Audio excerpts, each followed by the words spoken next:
Nah, pemirsa, supaya lebih komprehensif lagi, kita akan bahas. Jadi ternyata kasus ini bermula di masa COVID-19.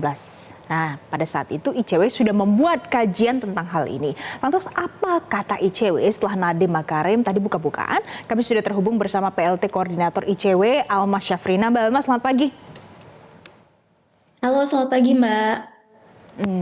Mbak Almas, jadi kalau dari hasil pantauan ICW yang sudah dilakukan sampai saat ini, jadi tanda-tanda awal ada indikasi korupsi di dalam situ apa, Mbak Almas?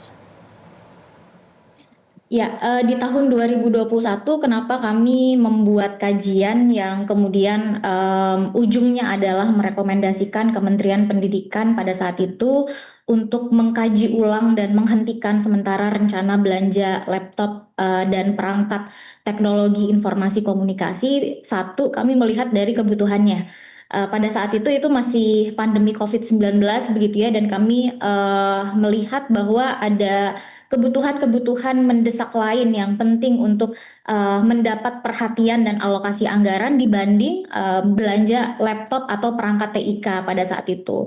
Kemudian yang kedua, bisa ditelusuri ya di pemberitaan di tahun 2021, Pak Menteri pada saat itu menyebut bahwa hasil belanja laptop dan perangkat TIK yang lain ini seperti proyektor dan sebagainya itu diprioritaskan untuk disalurkan ke daerah 3T, sehingga ketika kami mengetahui bahwa yang dibelanjakan adalah Chromebook gitu ya, operating sistemnya adalah Chromebook, dan di situ tercatat juga Chromebook itu mempunyai ketergantungan atau bisa berfungsi optimal apabila tersambung dengan internet. Kami melihat bahwa perencanaan dari belanja ini cukup janggal begitu Mbak. Satu, dilihat dari kebutuhannya, kemudian yang kedua dilihat dari spesifikasi barang yang kemudian dibelanjakan. Sehingga pada saat itu memang ICW bersama dengan Kopel Indonesia melakukan kajian untuk melihat lebih jauh terkait dengan pengadaan ini.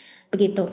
Ya, Mbak Almas, janggal dari segi pengadaannya dan juga spesifikasinya. Tapi ketika unit itu sudah diadakan dan disebarkan ke sejumlah daerah, yang jumlahnya satu daerah itu bisa ribuan setiap tahun juga ada gitu. Apakah efektivitas untuk pembelajarannya itu juga dapat dimanfaatkan atau memang timpang sekali, memang tidak ada gunanya sama sekali, itu tidak efektif untuk pembelajaran?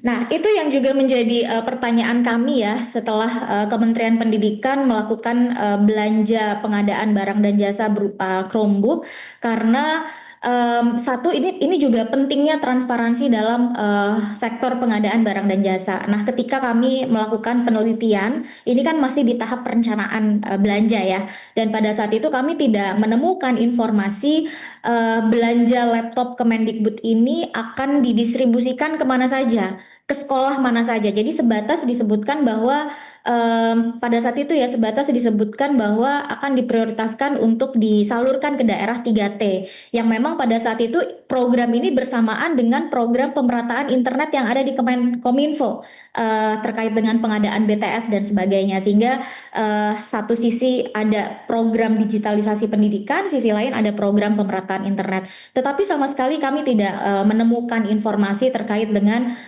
laptop ini kemudian akan didistribusikan kemana saja gitu ya.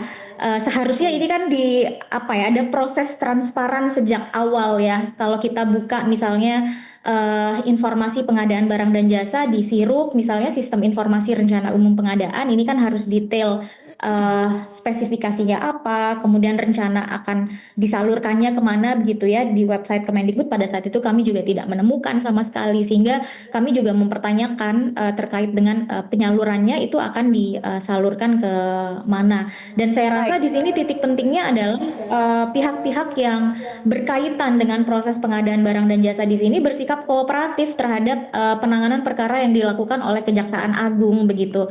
Karena di sini poin pentingnya adalah diperlukan pemeriksaan saksi paling tidak ya, untuk memperkuat pembuktian dan melengkapi pemberkasan dalam perkara tersebut, sehingga terang begitu informasinya juga kepada publik terkait dengan pengadaan ini. Baik, nah Mbak Almas nanti kami akan ajak Anda untuk kita lanjut lagi akan diskusikan soal ini karena yang membuat publik menjadi buncah begitu terguncang karena ada nama Nadiem Makarim dan tadi sempat menyampaikan pernyataannya resmi dalam konferensi pers. Kita jeda terlebih dahulu, nanti pemirsa kami akan lanjutkan lagi pembahasan ini untuk Anda, tetaplah bersama kami.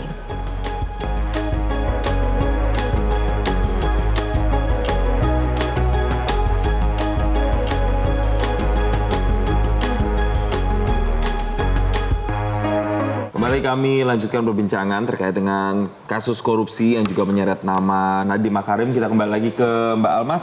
Mbak Almas, kalau kita lihat secara polanya, ini sebenarnya pola yang cukup umumkah terjadi di institusi sebesar Kementerian Pendidikan saat itu? Dan kemudian apakah Anda melihat ada semacam pembiaran sehingga kasus yang bahkan ini pengadaannya sampai hampir 10 T, 9, sekian T, ini benar-benar bisa berjalan sebegitu lama di periodenya Nadiem Makarim? Ya, pertama ini memang belum ada kejelasan ya dari Kejaksaan Agung mengenai modus dari dugaan korupsi ini apa, begitu, kemudian siapa pihak-pihak yang terlibat dan sebagainya. Tetapi memang yang cukup membuat heboh itu kan satu, anggarannya besar sekali ya, 9,9 triliun.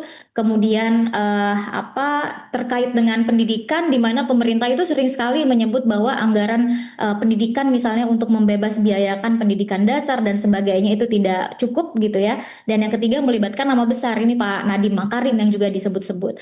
Dan menurut ICW memang ketika Kementerian Pendidikan sudah melaunching program digitalisasi pendidikan, bahkan pada saat itu dari tahun 2020 begitu ya, Menteri Nadiem Makarim juga menyampaikan sendiri terkait dengan informasi atau rencana pengadaan ini begitu, sehingga kita melihat, ICW melihat ini adalah satu program strategis atau program prioritasnya Kementerian Pendidikan pada saat itu, dan seharusnya Kementerian Pendidikan itu melakukan pengawasan yang lebih ketat begitu ya, lebih pay attention terkait dengan resiko-resiko yang mungkin terjadi dalam proses pengadaan barang dan jasa ini. Baik. Sehingga kami melihat satu sisi memang ada ada kejanggalan begitu dalam proses perencanaannya, dan yang pertama proses perencanaannya ya tidak cukup matang begitu untuk dilakukan, apalagi kita bicara di tahun Baik. 2021 pada saat itu COVID-19 dan Mbak sebagainya.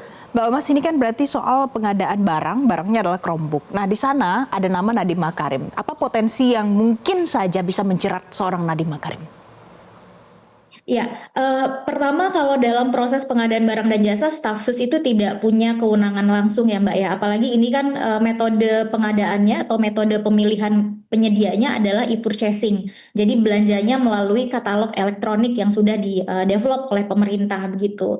Dan dalam proses pengadaan barang dan jasa e-purchasing, pihak yang paling punya wewenang atau in charge dalam pengadaan itu adalah PPK atau pejabat pembuat komitmen yang ditunjuk oleh pengguna anggaran atau menteri begitu ya, atau pejabat yang diperintahkan oleh menteri untuk menjadi kuasa pengguna anggaran. Sehingga satu, kalau kita bicara siapa pihak yang paling perlu untuk diperiksa atau dimintai keterangannya dalam memproses atau menangani dugaan korupsi ini adalah PPK-nya begitu, kemudian pihak-pihak yang lain. Nah, kenapa Pak Menteri juga muncul begitu ya, karena memang dalam proses pengadaan barang dan jasa yang di dalamnya itu menimbulkan pengeluaran uang begitu ya, mengakibatkan pengeluaran anggaran belanja APBN ya adalah menterinya, atau ada wewenang sebagai menteri sebagai pengguna anggaran, meskipun kewenangan itu umumnya didelegasikan